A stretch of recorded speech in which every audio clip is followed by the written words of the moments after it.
Hello. Well, this is another downtown match. Yeah, I know it's a huge shock.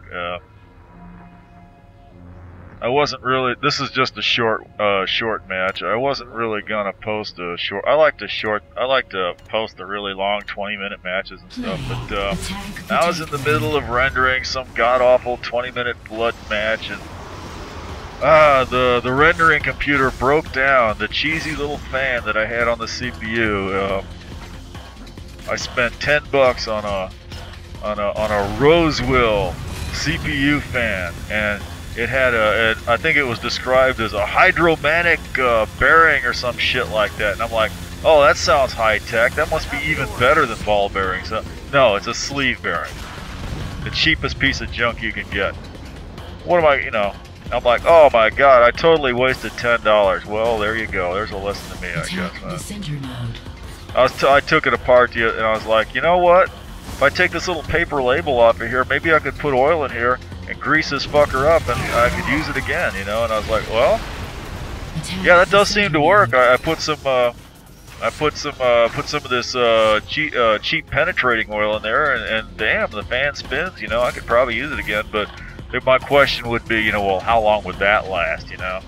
I spray some of this oil in there. How long is the fan going to spin before it just breaks down again? I don't want the computer shutting down from overheating every other week and a half. So I guess the question I'd have there is, what kind of oil would you really put into one of these things? I'm sure they're not really designed for that. They're designed to be, they're designed to work long enough to get you out of the store, and then a week and a half later you have to buy another one. I know that's how it is. But anyway, I had a spare left over from from an old Intel. It's a stock Intel fan, and that's working just fine. I don't know why I didn't put that in there in the first place. But oh yeah, the match. This is one of about 3 in a row that we won, even though Barr was on the other team. Barr came in at the start of this downtown match, and my only piece of advice in these matches was don't let Barr get the tank, and we were successful in that, more or less. I don't think I ever saw. He might have got the tank once or twice in here, but generally speaking, in downtown matches, if Barr's on the other team, you don't let him get the tank. There's certain people that you just don't let them get the tank, and he's one of them. So. And if you're ever in a match in downtown and Barr gets the tank, you'll find out why you don't let Barr get the tank. It's just not a good idea. This I think was about the third one, and they were all looking a little bit one-sided, but this one was I thought a little bit more of a challenge than the other two. I don't know. I think any of these could have gone the other way. This one I think was maybe a little bit more along the line. Felt a little bit more like it could have gone the other way. I mean, we started off strong here. We've got them drove back all the way to their prime. I'm really kind of surprised that we pushed them back so far so fast. Because there's good players on both sides, and the blue team on this night was doing really well until shortly before this match. They were beating red on a pretty regular basis, and you see here we've got them. Yeah, at this point we've really got them. We've got the bender in the prime up on the dock. Just like you need to do. And in fact, maybe I'm not sure I know which match this is, because I believe at this point we're gonna get both the benders in here. And, oh, somebody's got the tank. Yeah, okay, I remember this. Yeah, that was a little serious. That's something you don't want to see. I really don't want to be in this position and have somebody drive the tank in there, because he's going to finish you off in 1 or 2 shots. I mean, with 2 benders in here, we could probably take him out. But it would be nice if somebody would get out there and deal with him before he gets that close. Although I know he can shoot me from way the hell back there if I sit up here in this position. But he's just going to drive right in, I think. But I wanted to get up here and take out these people that are, using their plasma rifles from down in the ditch there to try to take the node down before we can kill their core. This guy with the core, the guy with the orb needs to get up close where he can hold that node. But possibly I'm blocking him. Yeah. Uh-oh. Well, yeah, I mean, you can see here that, you know, they're not going down without a fight. They're trying very hard. It's always very nice when they make an effort. And I think we just lost him. No, he's still there. And now we got a blue bender trying to come in. He's down. And then there's another one. And there's that tank. He's just going to drive right in. And yeah, I just shouted out, tank! My feeling was that, hey, I'll bet that's bar in that tank. It might be, I don't know.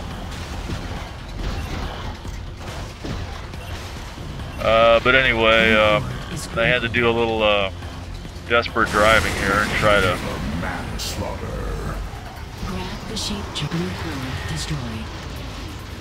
Oh, I see what happened. Yeah, I've got 2 of these matches in a row here. Well, I'll just post them both. Yeah, this first one was a little bit one-sided, I thought. I wasn't really gonna post that.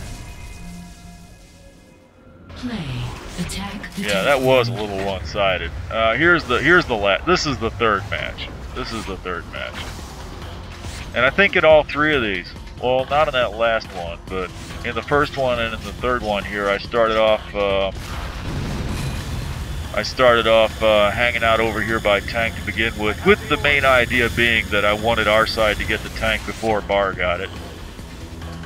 Because that is my, you know, that was the crux of my strategy in all 3 of these games was don't let Bar get the tank.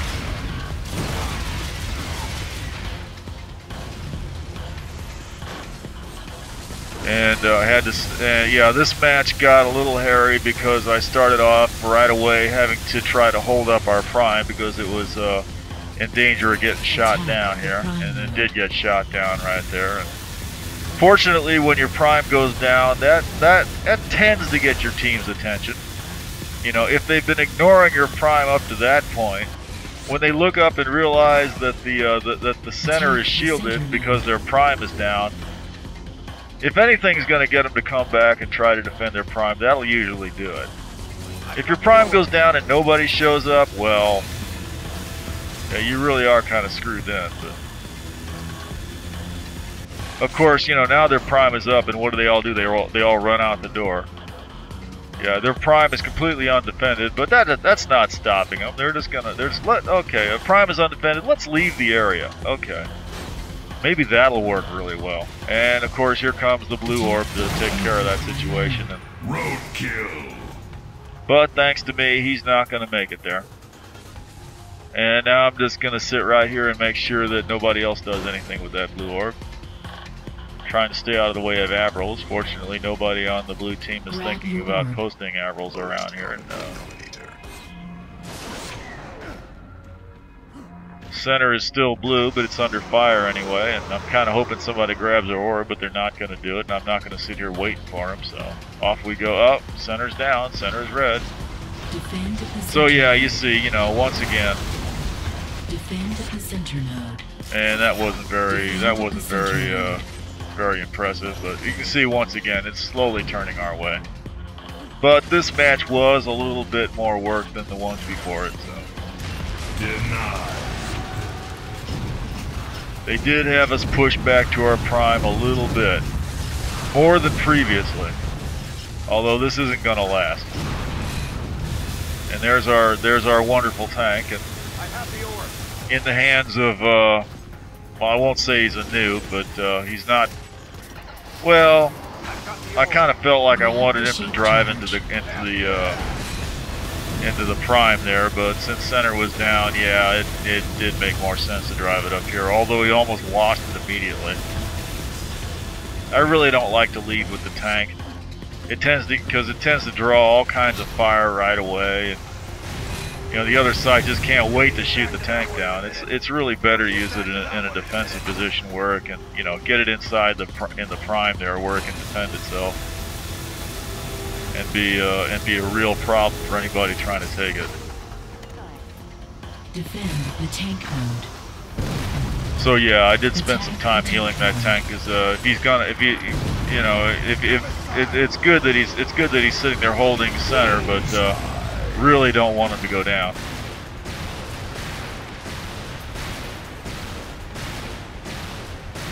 Really important vehicle, the tank, and well worth defending it. Grab the shape charge. Okay, so here we go. Let's just finish this up. Yeah, there we go.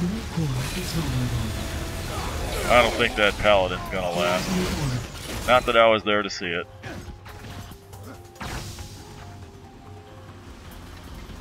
I was really kind of expecting Bar to turn the blue team around, but he just wasn't up to it. I know how he feels because I get the same way. You know, all I can say is, you know, that blue must not have been doing really well because they get a high-powered player like that on their side and they're still losing. That's not good. Double kill. Uh-oh. Yeah.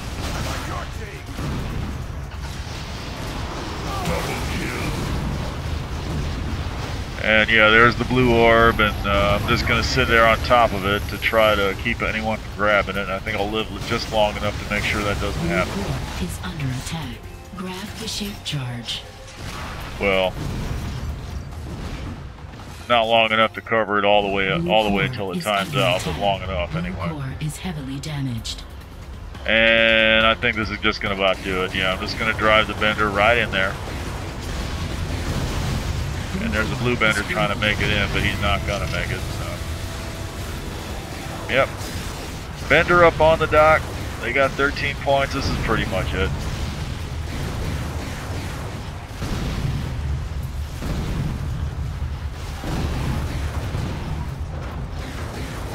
Yeah, a little predictable.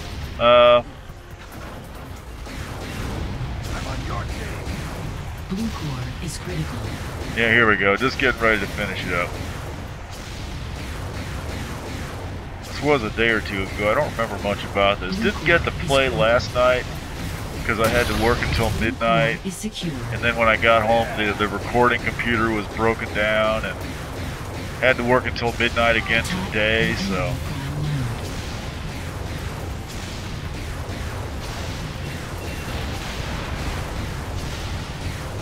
Got tomorrow off, so I'll get to play then. That'll be good. But I'm gonna render this anyway, so I can. Yeah, now we're getting ready to finish up. You can see, yeah, I like this. They're fighting back. They're not complete pushovers. Attack the enemy prime node. But I just wanted to get something posted out there because I wanted to have something posted out there today, but you know, things happen. Oh my god. I don't know. I wish I could get these things rendered faster, but I think I need a faster processor. I'm debating whether it's worth spending $300 on a faster processor for the rendering computer.